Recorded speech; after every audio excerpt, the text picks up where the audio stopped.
Bueno, estoy muy honrada hoy de poderte presentar a Inga Larob. Es autora, consultora y terapeuta.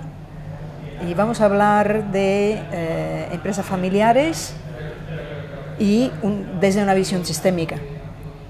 Sí, muchas gracias. También muchas gracias por la invitación a platicar aquí contigo. Entonces, Inga, para empezar, ¿cuál es la diferencia fundamental entre una empresa normal y una empresa familiar? Lo que pasa en una empresa familiar es que son puras pasiones, prácticamente. Y puras lealtades, puro amor ciego, y la dinámica de la empresa familiar o de la familia siempre determina, digamos, las dinámicas de la empresa. ¿Sí? Esto no existe tanto en otras empresas. Eso cree la gente, pero yo he visto que todos y cada uno de nosotros cargamos nuestra historia encima. Es decir, si yo tuve un problema con mi padre o mi madre respecto con la autoridad, por ejemplo, lo voy a llevar a la empresa también, cualquier empresa. O si no he tenido buenas relaciones así en equidad con mis hermanos, voy a tener dificultades con mis compañeros de trabajo. Entonces yo pienso que de todas maneras se va a ver en las empresas en las otras empresas también. Sin embargo, en la empresa familiar no nos ponemos tantos límites, no nos cuidamos tanto, sino nuestra pasión, surge a veces también frente a los colaboradores. El padre es el padre, la madre es la madre, los hijos, son los pequeños, y es difícil hacer este borde, digamos, de los dos espacios. Eso, diría yo, es la dificultad más grande y la diferencia más grande, ¿no? Hay una transmisión de valores en una familia. Entonces, esto en una empresa familiar inevitablemente pesa en cuanto a, sobre todo, transmisión de visión de cómo llevar una empresa. ¿Cuánto impacta el tema de los valores respecto a, por ejemplo, una elección estratégica dentro de una empresa familiar? Según tu experiencia, porque tú eres un especialista de ese ámbito. Lo que yo he visto, digamos, los valores de los fundadores, digamos, son los que mantienen la empresa, de alguna manera, moralmente, emocionalmente y todo. Y la primera generación, que son los hijos, todavía, como han crecido en el hogar, digamos, en la familia, con su padre y con su madre, han como tomado estos valores. La dificultad es en la siguiente generación, ¿sí? Que son los hermanos, los hijos de los hermanos, es decir, que son primos entre sí. Ahí los valores ya cambian bastante. En cuanto a los fundadores y sus valores, si una empresa, o digamos tanto los demás familiares y los colaboradores no honran a los fundadores y sus valores, no le va a ir bien generalmente a la empresa. Y esto pasa generalmente en la tercera generación, ¿no? Ahí también hay una dificultad, porque los fundadores con sus valores quieren insistir de alguna manera que eso se mantenga a futuro y a la eternidad. Y los valores también cambian, ¿sí? Digamos, también cambian. Hay valores, me gusta una expresión de Humberto Maturana, digamos, que la voy a mencionar, introducir hoy, tenía plasticidad conductual. Y los fundadores no siempre la tenemos. Yo también soy fundadora, entonces, porque tuve una visión, tuve una idea, digamos, un motor que me llevó a crear mi propio instituto, ¿no? Que es una escuela.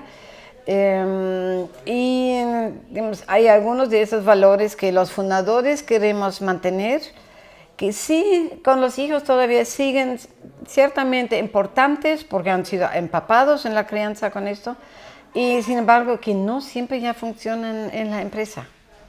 ¿Sí? Uno de ellos es la velocidad de decisión, digamos. Los hijos quieren decidir las cosas mucho más rápidamente que los fundadores, que digamos lo quieren pensar digamos, y siempre tienen miedo de que no se les vayan, digamos, su idea principal y los valores en las siguientes estrategias, ¿no? Estaba mirando esta mañana los volúmenes de empresas familiares en el mundo, son muy altos. Es decir, globalmente, entre un 85 y un 90% de empresas son familiares. Y esto en todos los continentes. Además, representan entre un 57 y un 70% del Producto Interior Bruto. Sí. Y tienen un impacto también importante alrededor del 60-70% de la ocupación. Sí. Es decir, es una realidad muy grande. Entonces, hay una gran gama de empresas familiares, ¿no? No todas son pequeñas, digamos así, un gran porcentaje son pequeñas y medianas, ¿no? En México es más o menos 50% del Producto Bruto, porque nosotros tenemos algo que quizás ustedes no tienen tanto, que es el empleo informal. Es una, digamos, que les quitan a las empresas y a las empresas familiares colaboradores posibles, ¿no? Potenciales. Pero por cierto que dan más empleo que las empresas, las otras empresas, vamos a decir, ¿sí? Cuidan generalmente mucho a sus colaboradores, exactamente porque una empresa familiar ama a las familias. Entonces les cuesta mucho trabajo, por ejemplo, de separar de su cargo, como se dice hoy en día, a una persona de sus colaboradores, ¿no? Es un factor económico bien importante y no reconocido, generalmente, ¿no? Y eso es una tristeza, porque cuando surge una empresa familiar siempre viene de un sueño. Yo he observado que viene de un sueño y viene de un talento, porque alguien de repente sabe hacer algo bien y no tiene que ser sublime necesariamente, puede ser algo. Ayer estaba compartiendo el ejemplo, una señora que hace un guiso en México, y de repente la gente le decía, pero doña Mari, usted lo hace tan bien. Y ella se quejaba que ya no tenía ingresos y todo, ¿por qué no lo hace? ¡Pum! Y lo sacó, ¿sí? Y ya se está ganando su dinero con esto, ¿no? Entonces viene el talento, viene la oportunidad, ¿no? Viene valores como tomar riesgos, ¿no? Digamos así. Entonces, ¿qué estimulan las empresas familiares? Talentos, innovación, toma de riesgo, constancia, persistencia, generalmente no la avaricia, ¿sí? Que en muchas otras empresas sí existe todavía, digamos, el enfoque que yo manejo, que es la empresa humanista, digamos, en todos los sentidos, no, pero en muchas otras empresas sí, porque las empresas familiares quieren sobrevivir, quieren vivir lo mejor posible y su primera... generalmente su primera meta no es hacerse rico de un día para el otro, ¿sí? Pero de tener un ingreso que les da una buena vida, ¿sí? Esos son valores bien importantes, ¿no? Que visto en las empresas familiares, ¿no?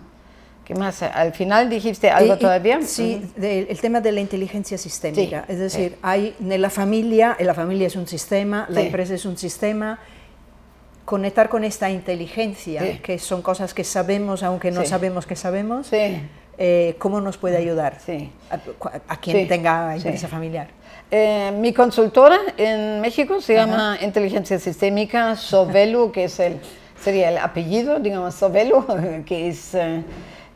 una runa, es una runa, digamos así, es la parte espiritual de la empresa, de prosperidad, de bienestar, de sol, de completud, ¿sí? Y eso es lo que queremos para nuestros clientes que nos consultan. Inteligencia sistémica, desde lo sistémico, siempre necesita incluir el contexto, ¿sí? Eso es lo más importante, porque muchos enfoques muy válidos y muy valiosos y que personalmente me han ayudado a mí durante muchos años, están centrados en la persona. Y el pensar sistémico significa el contexto, digamos, significa pensar en sistemas, y si alguien falta, el sistema no funciona. Y eso es parte de la inteligencia sistémica, digamos, realmente pensar mucho más amplia, en dimensiones ¿cómo diré? Sí, más amplias, ¿no? Digamos, como con una energía, ¿sí? Un campo energético, creo, diferentes, ¿sí? Digamos, donde se incluyen pues todas las partes del sistema, sabiendo que cuando todas las partes están, entonces el sistema, la totalidad es mucho más, ¿no? Esto yo pienso que a veces las empresas, digamos, que no son familiares, no siempre lo aplican, ¿sí? Y la empresa familiar piensa en sistemas porque como son familias, ¿sí? Atraen a personas que tienen valores parecidos a esta familia que tiene este negocio, ¿no? Entonces se amplía el sistema, es incluyente. Eso es uno de los factores más importantes también de la inteligencia sistémica, incluyente, incluir a todos, ¿sí? El mayor número de personas que se pueda, todo un barrio, por ejemplo, ¿no? Hablando de talento e inclusión, ¿cuánto es fácil para una persona que nace y empieza a hacer empresa en una empresa familiar manifestar su talento? Porque claro, dentro de la empresa familiar hay la visión del fundador. Sí. Entonces, ¿cuánto? Tú antes hablabas de la primera generación, la segunda y la tercera, ¿no? ¿Cuánto para los que están muy cerca puede ser complicado por una cuestión de lealtad o deslealtad el hecho de desarrollar una idea, desarrollar la posibilidad de, por ejemplo, de abrir o de tocar otro nicho, de ampliar? Sí, sí. También la empresa familiar puede limitar los talentos, ¿no? Mientras que quieres ser parte de, tus talentos están bienvenidos, pero si los quieres poner a otro lado, digamos, entonces no tanto. Yo vengo de padres donde cada uno tuvo su propia empresa, pequeña, digamos, pero sí. Y, digamos, yo estaba en la empresa de mi madre más que bienvenida, digamos, entonces, de jovencita, ahí me ganaba mi dinero y todo, y luego ya era cosa de tomar la empresa. Y ahí me fui a México. Digamos, como si necesitaba algo más amplio, porque ahí habría quedado, mi madre estaba muy abierta a que yo desarrollara más cosas, pero de todas formas, de repente sentía que mis talentos estaban a otro lado, y eso es muy doloroso, digamos, para los padres, en este caso mi madre, y obviamente para uno como hijo también, porque uno tiene sentimientos de culpa, digamos, entonces es digamos, un proceso personal bien importante de vivir con esos sentimientos de culpa, ¿no? Y trabajarlos, ¿no? Porque de alguna manera cuando uno sale del sistema es una deslealtad, y la deslealtad, si uno no la trabaja con conciencia, digamos así, y madurez, digamos, te puede llevar al no éxito, ¿no? En tu propio proyecto. Entonces, la empresa familiar también puede encerrar y como catalogar a los miembros del sistema familiar. Ese es el contador, ese es el abogado, ese va a ser el notario para la empresa, ¿no? Sí. Y el otro quiere ser artista. Lo tuvimos en un taller justo con Jan Jacob, me acuerdo, en México, donde el hijo de un banquero, digamos, obviamente era el seguidor del banquero, y no cuajaba la situación con los colaboradores, se hizo muy difícil y todo. Y cuando se sacó al hijo de lo que era la representación del banco, los colaboradores y el padre, todos respiraban y estaban mejor. Entonces, Ingala, bueno, tú como consultora, como autora, como terapeuta tienes una visión muy completa de lo que es la empresa familiar, y no solo la empresa familiar. Tienes una experiencia personal, tienes una empresa familiar, vienes de una empresa familiar. Sí. Entonces, nosotros en este momento estamos viviendo un cambio de paradigma muy importante, muy grande. Y dentro de este cambio de paradigma hay dinámicas internacionales, la globalización, la digitalización, todas estas fuerzas que se están moviendo. ¿Qué rol puede llegar a tener la empresa familiar en positivo? Es decir, ¿qué puede dar la empresa familiar y por qué puede ser importante trabajar y potenciar la empresa familiar y entender las dinámicas que se dan dentro de la empresa familiar? Yo creo estos valores compartidos, que son los fundamentos, ¿no? Mientras que no serían como trasladados prácticamente de siglo a siglo, ¿no? Digamos, sino que se modifiquen.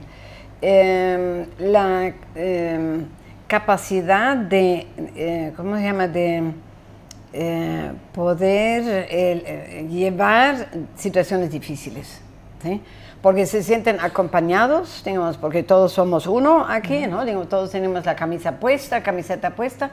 Entonces, esta pertenencia y digamos, realmente sentirse como equipo, yo creo que esto puede ayudar en estos tiempos. Lo de la consistencia, persistencia, porque, digamos, machacan a veces, trabajan, digamos, no tienen horario prácticamente. Si hace falta, digamos, hasta bajan sus sueldos, ¿sí? Se adaptan a las situaciones más complejas hoy en día. Yo creo que tienen dificultad de poner tecnología. La mayoría de ellos tienen dificultad de poner tecnología en sus empresas. Digamos, casi ninguno, digamos, esos serían serían los nietos que podrían introducir la tecnología porque ya viven en esto, digamos así, pero ahí los fundadores generalmente tienen un poquito de dificultades, ¿no? Yo creo que es un ejemplo para la gente de visión, de sueño, que sí se puede realizar, que sí se puede, esta cosa como muy apasionada, muy real, que en una empresa grande a veces se diluye quién tuvo el mérito de qué, ¿no? Y en una empresa familiar eso se vive realmente, digamos, con pasión y se celebra en la cena, en la noche o en el desayuno el siguiente día, ¿no? Porque la empresa no termina en el espacio físico de la empresa, sino, digamos, en el desayuno está, en la comida está, en la cena está, en las vacaciones está, el fin de semana está, ¿no? Y da un sentido de pertenencia que no existe tanto en otras empresas. Entonces, el reto para la empresa familiar, según todo lo que has dicho hasta ahora, yo entiendo que es también toda la parte de visión, de sueño, de valores de los fundadores y la necesidad de combinarlo con la innovación, para decirlo de alguna manera, de las nuevas generaciones. ¿Cómo se puede trabajar esto? Porque es la transmisión, es la herencia, ¿no? Sí, sí. Para esto sirven tanto las constelaciones familiares, porque cuando uno coloca lo anterior o la base de la empresa y como potenciales posibilidades e ideas, lo nuevo, cuando participan los fundadores, ¿sí?, que antes habían dicho, no, esas ideas de los jóvenes y todo, no queremos esto. Cuando ven el impacto y ponemos clientes, que ponemos colaboradores y ponemos, digamos, a veces hasta como el país, digamos, o el mercado, es tan gráfico el impacto, ¿sí?, que veo que eso es una posibilidad de realmente hacer un salto cuántico para los fundadores. Y a veces poder ceder su lugar con mucha más tranquilidad, ¿sí? Digamos, ver lo que de todas formas conecta, ¿no? Digamos, eso es importante, ¿no? La continuidad. Sí, ¿no? De que, digamos, todas las generaciones quieren, sí, la continuidad, ¿no? Digamos, sí. Y eso crea una conexión tremenda entre las diferentes generaciones, ¿no? Sí, digamos, verlo en este trabajo que son las constelaciones o configuraciones organizacionales, ¿no? El primer constelador organizacional fue realmente Bert Hellinger, ¿sí? Porque, digamos, ha sacado varios libros, había trabajado en esto, su heredero casi se puede decir, es Gunther Weber, ¿sí? Y hoy en día se podría decir como Jan Jacobstam, diría yo, digamos así. Anton de Kroon, la escuela de Holanda, digamos así. Hay otras escuelas también, digamos, Cecilia Regojo y todo. Y luego están los YOCTIs, ¿sí? Los YOCTIs que son encuentros internacionales de configuradores organizacionales. Y de ahí he tenido información, ¿no? Digamos, porque los temas que trabajan, los temas que ofrecen, por ejemplo, Jan Jacob, con el cual compartí ahorita un taller en Australia, en un evento en Australia, habla que en Holanda eso para las organizaciones ya es parte de. Ya. En México no tanto. No. En México no tanto, en Latinoamérica tampoco lo veo todavía. No ha llegado la hora todavía, digamos esto. El nombre de Constelaciones no es un nombre muy afortunado, ¿no? Entonces, una de las escuelas más importantes hoy en día es SIST, Matthias Varga von Kibet, en Zasparre. En Alemania se utiliza mucho para mercado técnica, ¿sí? Exploración de mercados, también para recursos humanos, ¿sí? De la elección de puestos de relevancia, ¿no? Así, CEOs.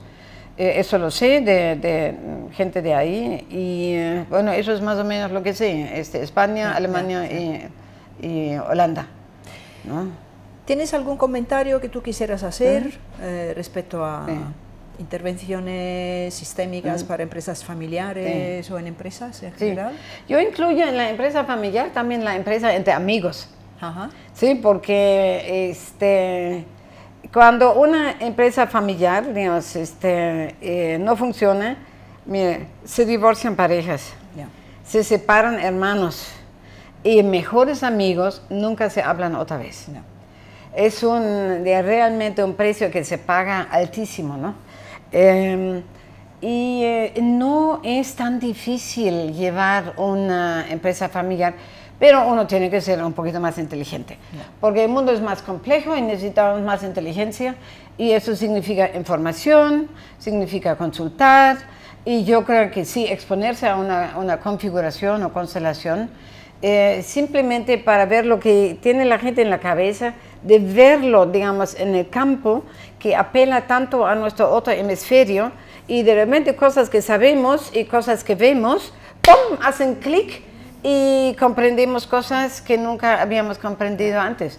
Entonces, si ya tienen ese espíritu de riesgo y espíritu digamos, de mantenerse y realmente tienen una persistencia impresionante, entonces sí, de apertura, yo invito a que se abran a consultar de diferentes maneras, digamos, pueden ser todo tipo de coaching, pero yo veo que las configuraciones son absolutamente excepcionales. Yo trabajo ya más de 20 años con ellas y me quedo ahí porque cada vez me convencen más, digamos, porque digamos, viene gente y dice, bueno, yo ya sé lo que pasa. Entonces dije, ahorita vamos a ver cuando lo ves. Y cuando lo ven, se les cae la mandíbula, digamos, realmente, digamos, están tan sorprendidos, ¿sí? Y es una herramienta absolutamente excepcional, yo pienso. Muchísimas gracias, Ingela. Sí, gracias, y Paula. seguiremos con esta aventura. Sí, sí, muy bien, sí. Sí, anímense, como se dice en México. Gracias. Gracias a ti. Sí.